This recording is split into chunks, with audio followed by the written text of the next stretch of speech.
Hey everyone, in this video I'll show you how to fix videos not playing on iPhone.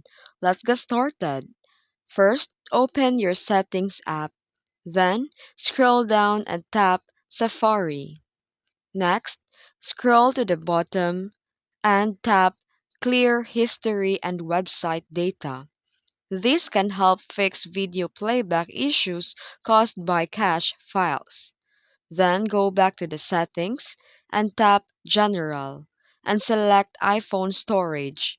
Make sure that your iPhone has enough space available to play or download videos. Also, check your internet connection because sometimes this can be the problem. Switch between Wi Fi and mobile data to see if it works. If the problem continues, you can restart your iPhone by holding power and volume buttons, then slide to power off and turn it back on. And that's it. Your videos should now play smoothly on your iPhone. If you found this video helpful, don't forget to like and subscribe for more tutorials. Thanks for watching!